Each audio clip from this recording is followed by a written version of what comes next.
I just want to re-emphasize that the U.S. has never really had a genuine problem with Yahtzees.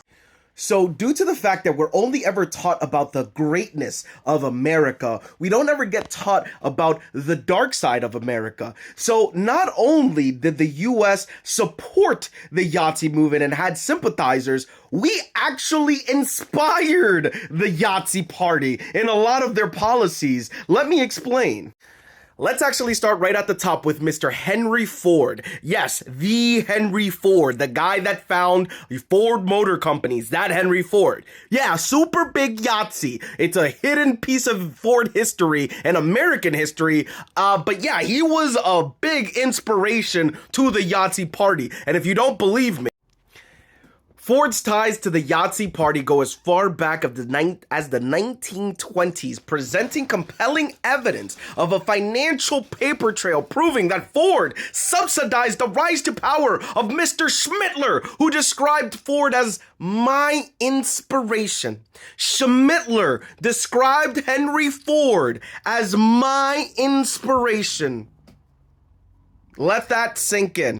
And if you thought him funding the Yahtzee party was bad, he also took advantage of the free labor at some of these camps in order to help the war machine of the Yahtzee party. It was actually such a controversy that Ford Motor Company, after the war, in order to, brush this under the rug, they actually paid in order to pay for their wrongdoings, essentially, and make things go away as rich money normally does whenever they get caught doing something bad. But again, that's erased from history. Most people don't even worry about that because they make Mustangs, I guess. But now let's change the pace a little bit to the eugenics movement. Now, if you don't know what eugenics is essentially this pretty much racist idea. It's based in racist ties that you could essentially stamp out certain traits, undesirable traits from the population, such as, let's say, low IQ or maybe a certain skin color or things of that nature, impurities that you don't want in your gene pool. That's essentially what eugenics wanted at the time, and was widely accepted. And to give you an idea of how widely accepted it was accepted pretty much on both sides. So people that were proponents of Planned Parenthood, so the founder of Planned Parenthood, Margaret Sanger, was actually a very large proponent of the eugenics movement in this country. That just gives you an idea and a setup to where we're gonna go next in our story. It didn't have the negative connotations that it does now because the Yahtzee party had not taken it to 11 just yet.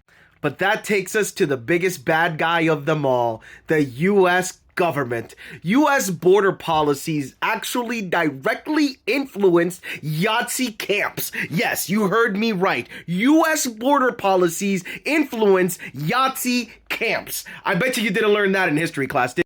So what I'm about to read from you is from an expert by the name of John Peruvis, where he explains how they drew some of the inspirations for their camps from the U.S.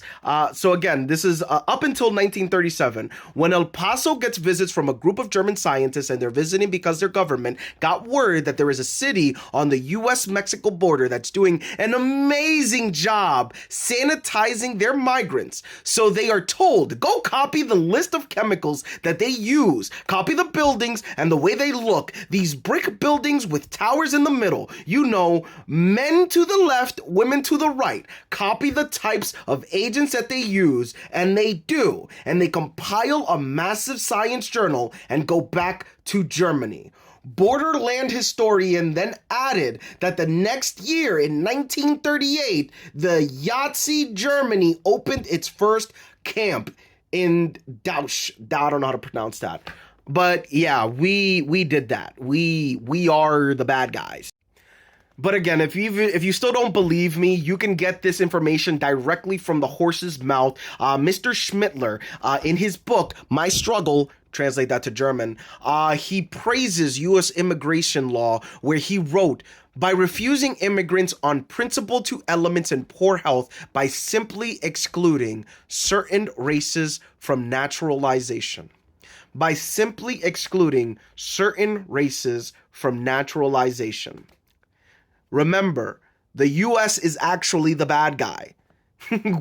we rewrite history to make it look like we do all of this good stuff, but we're normally the bad guys. We supported the Yahtzee party. It wasn't until the camps were discovered that we were like, oh my god, need to go save those people. No, we were the bad guys. They were following in our footsteps. They were just the ones that, took it too far. They were the kid at the table that were just like, yo, we're gonna fucking take this to the moon.